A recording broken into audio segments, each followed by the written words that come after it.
Okay, we have, like I said, we have had some great talks. We have a few more. Our next speakers, hold on one second, let me get it going.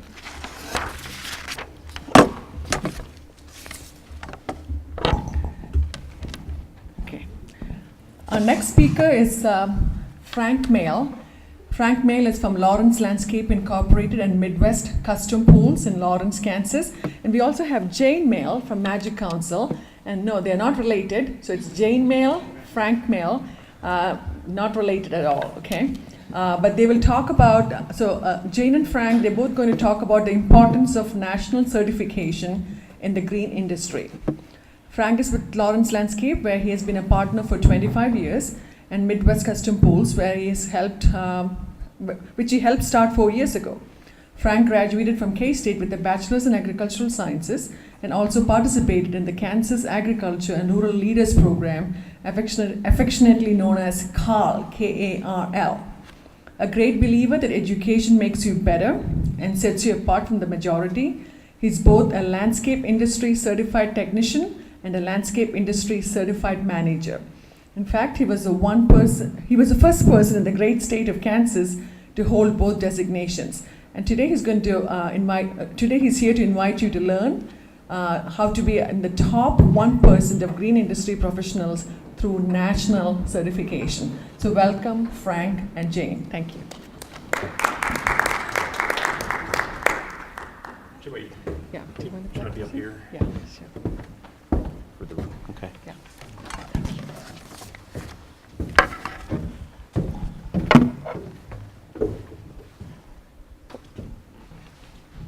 Thank you very much. I'm Frank Mail with Lawrence Landscape, and you met Jane with the Mid-America Green Industry Council, and that's known as MAGIC.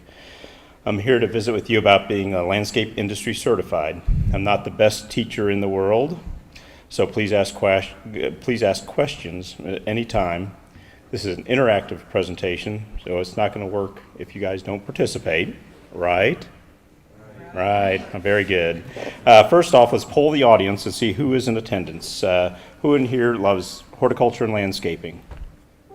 All right, we're in the right place. How many people want to start their own landscape company? A couple brave people, there you go. How many people want to work for a company in the landscape industry? A couple more, very good. Has anyone in the room heard of the green industry group called Planet? A few, very good. And who in here works part-time or full-time in the green industry, either cutting grass, installing plants, mulching, or pruning shrubs? A majority, very good. Are all people in the green industry professionals? No. Have you seen top trees, retaining walls falling over, striped lawns because of misapplied fertilizer? Weed eater blight.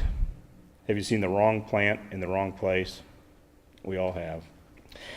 When you're looking at potential employers, how can you tell if they value education and invest in their employees? And is this important? Sure it is. When your car needs a major repair, are you more likely to go to James Gang Auto or GM Mr. Goodwrench? And why? Things to think about. What is an easy way to let potential employers or customers know you can walk the talk? How can we solve these problems? Would a nationally recognized landscape designation help? I think it would. Should that designation be earned through skills testing, both written and hands-on? I'm here to visit with you folks about a solution, Planet, which stands for Professional Land Care Network. The voice of the green industry has developed a new standard in the industry simply called Landscape Industry Certified. This Landscape Industry Certification Program has 5 specialty areas. The areas are irrigation, turf maintenance, ornamental maintenance, hardscape installation, and softscape installation. Each module has a written test that covers safety and specialized written tests that cover the appropriate topic. For example, the turf maintenance module also covers irrigation components, turf maintenance principles, turf grass maintenance calculations. The total written test time is about 2.5 hours. The hands-on portion of the testing includes turf fertilization, aeration, edger and string trimmer, riding mower. Get a little closer. Clip it. Let's try that. There we go. Riding mower, irrigation lateral repair, and basic controller programming. Total hands-on testing is around 5 hours. The irrigation module covers irrigation design, irrigation troubleshooting, irrigation installation. The ornamental maintenance module covers hort principles, ornamental maintenance calculations, irrigation components and principles. Softscape installation includes plan reading, hort principles, and irrigation components. And hardscape installation covers hardscape plan reading and hardscape principles and calculations. As you can tell, there's something for everyone. There are study manuals, and Jane brought a number of them. Ta-da! that are easy to understand and cover the core topics, of which safety and emergency first aid are the primary components of the core topics. Each specialty area is covered in the appropriate study manual in great detail. We have used these at Lawrence Landscape as a training course for new supervisors who don't have an in-depth landscape background. The topics are comprehensive and the principles are easy to understand. If you are diligent, you will be prepared for both the written and the field tests. A word of caution, safety is of great concern during the field test. You can do everything correctly on the walk-behind mower's skills test and flunk because you neglected to use your ear protection and your safety glasses. So remember, safety is first. The written test is currently given in Kansas City, and the next one is scheduled for Friday, June 1st. And then there's also one Friday, August 17th at Olathe at the Research Center. The cost is $50 if you're a Magic Council member. The field test is given at the KSU Hort Research Farm in Olathe, and that date is August 18th. It's a Saturday. Check-in is at 7 a.m., and the cost is $250 if you are a Magic Council member. A Magic Council membership costs $150 and will save you at least $225 over not being a member. We'll have a PowerPoint show here in a few minutes that'll show the hands-on test site and some of the skills tests being performed. It's a pretty neat deal. The way the landscape industry certified designation works, it's like a commercial driver's license or a pesticide applicator's license. The certification stays with the individual, not with the company or the organization you belong to, so it travels with you. This allows you to separate yourself from the pack and help control your own destiny. I know that employers are always wondering about a potential employee's hands-on experience. Don't get me wrong, a college education is great and you use that knowledge for the rest of your life, but having the hands-on practical skill set in tandem with your college education will put you at the front of the pack, and you'll be an asset to the company from day one, moving up the ladder more quickly, and you'll earn more money because of it. If you're going to start your own company, one of the challenges you'll face is credibility. Since you won't have much of a track record, being landscape industry certified and having that logo plastered on your business card, your advertising, and your website will give you instant credibility, just like Mr. Goodwrench. You may be asking, other than proven skills, why are companies looking to hire landscape industry certified technicians? When cities like Olathe and universities like KU bid out work, they are requiring that the landscape contractors have landscape industry certified people on staff and on the job. They are doing this so they can have the best contractors bidding on the work and the best technicians doing the work, so the project comes in on time, on budget, done right the first time. It all seems simple, but it isn't. I think of it as a way to separate the wheat from the chaff.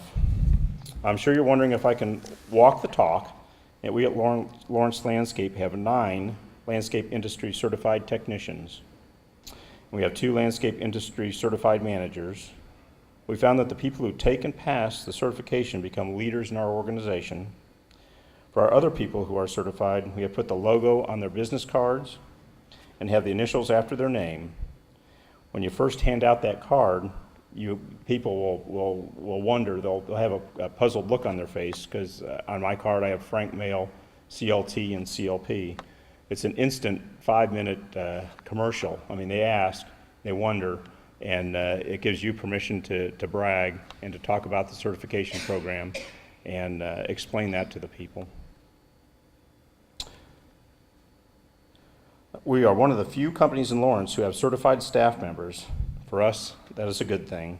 We are part of the 1% in the industry who are landscape industry certified, and we'd be honored if you would join with us. With that, Jane.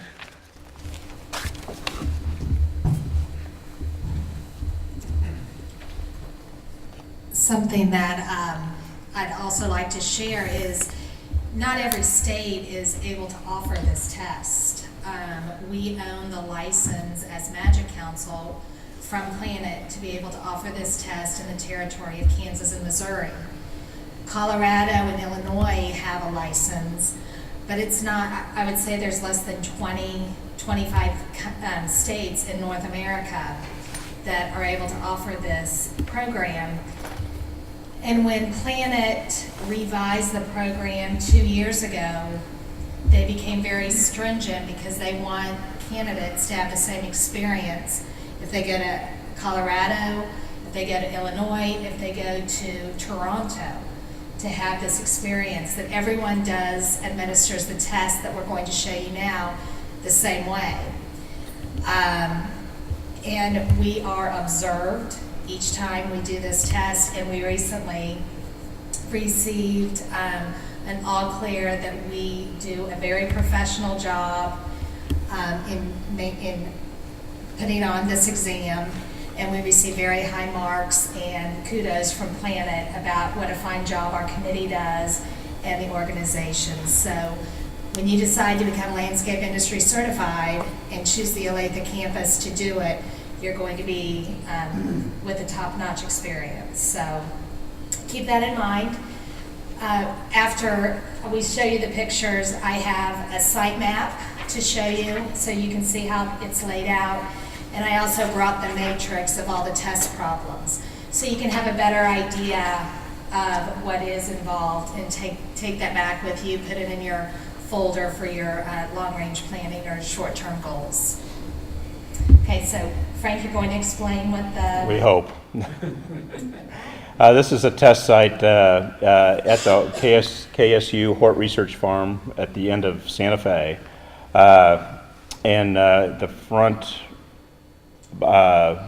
with the sod and the boxes there is a sod installation component of our testing facility. There's and then we've got tents set up for the judges, and so they can be a little kind of comfortable throughout the day. This looks like irrigation installation, where you actually set up, you're given parameters, given a plan, you have to scale it off, and you're given a starting point and work through basically a zone on an irrigation system. You're setting it up above ground, but you have to be within so many inches and everything, all the components there installed correctly and whatnot. This is a plant installation or plant layout, and so you're given again a site map, a plan.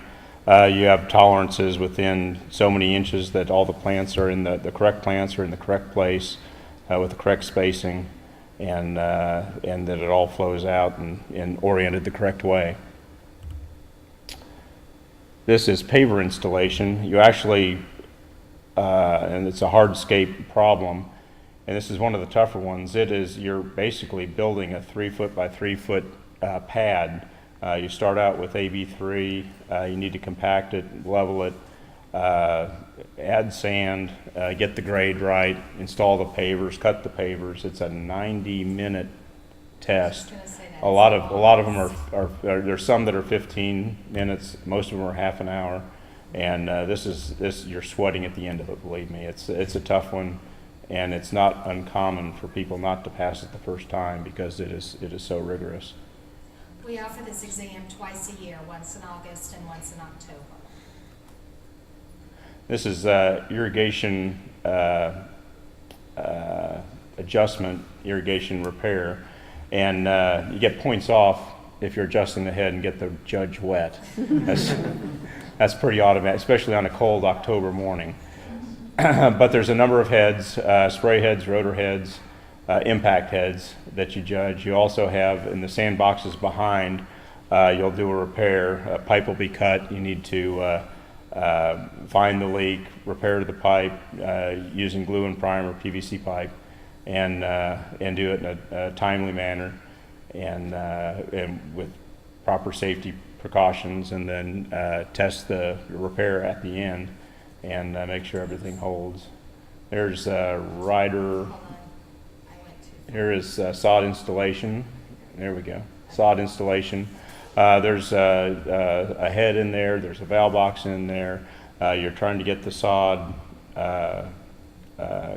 in correctly. You have to grade the box out. It needs to be down a little bit so the sod comes right up to the wood, like you would a sidewalk.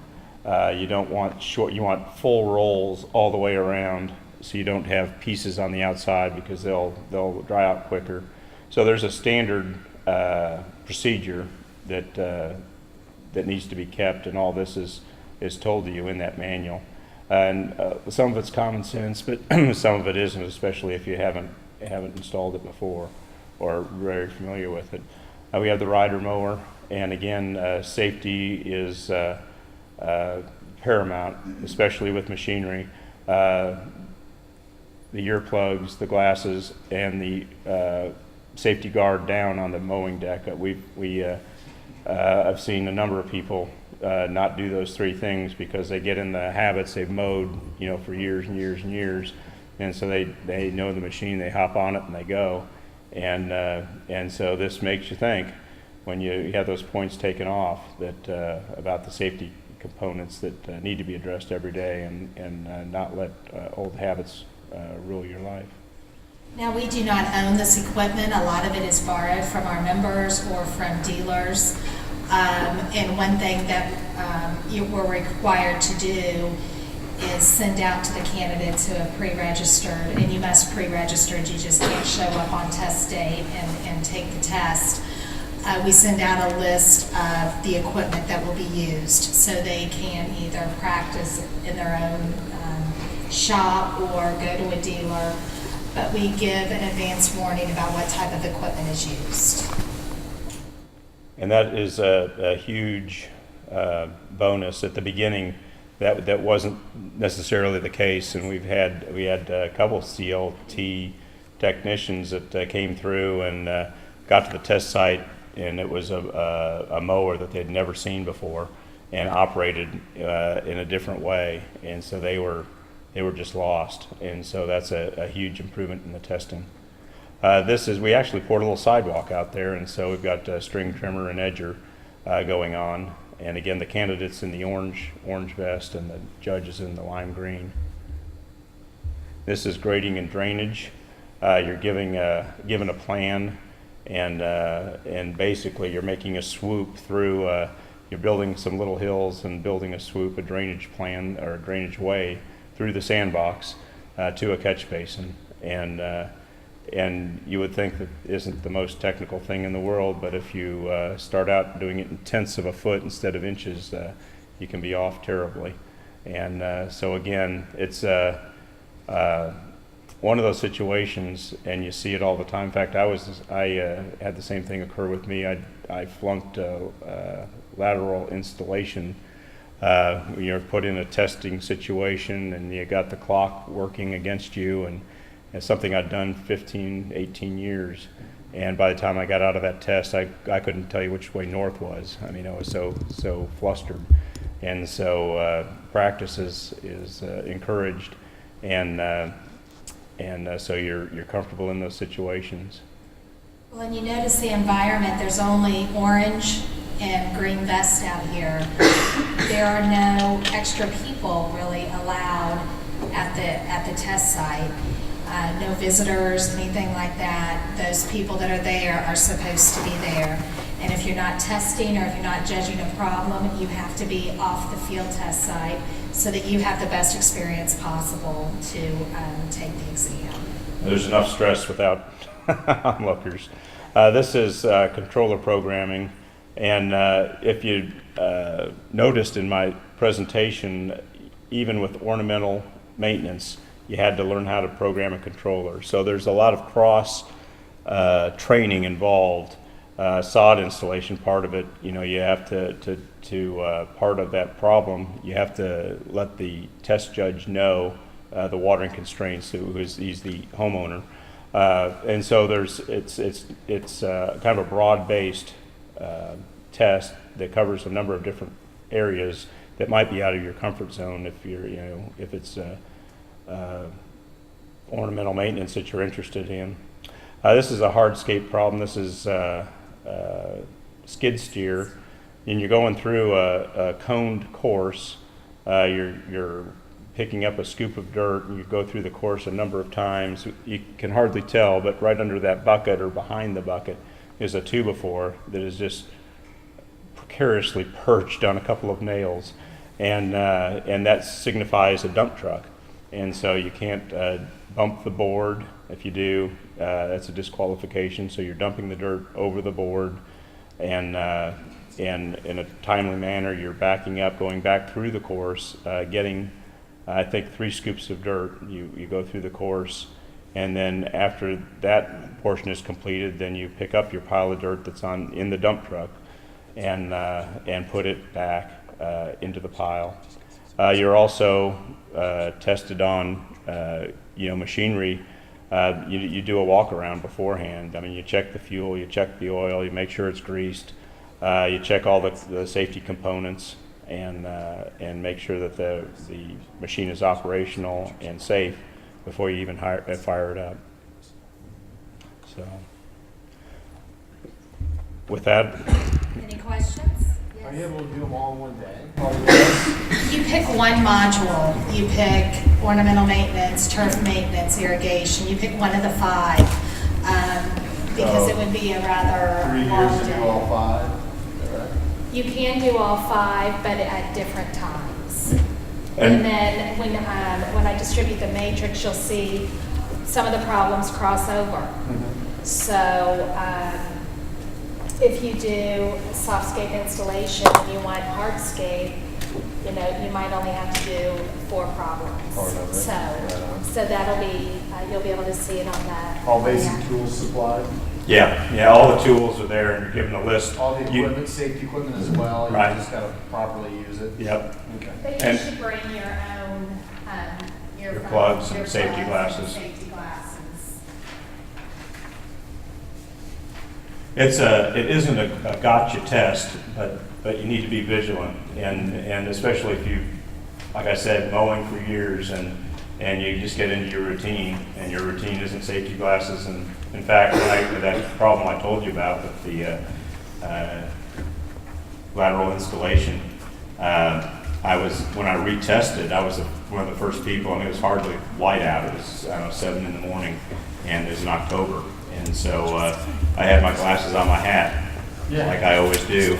And the judge said, Frank, he knew me. He goes, Frank, be safe. I said, I will, Bob. He goes, Frank, safety. And I'm going, yep, I'm there, and went through the whole problem with my glasses on my hat. And I got to the end, and I said, and you're not supposed to say, how'd you do? He goes, your glasses were on your hat. That's 20 points, and you can only miss 30. That's easy to do that to people every day. Yeah. Another one that challenges me here, I saw a guy who totally messed himself up because he couldn't hear Right. people yelling at him to stop Right. where he was at, just Yep. he had earplugs in, and Yep. it was bad. Yeah. I mean, it's a deal. I mean, safety is of paramount importance. Any more questions for Frank and Jane? Thank you so much. Thank you. Appreciate your attention.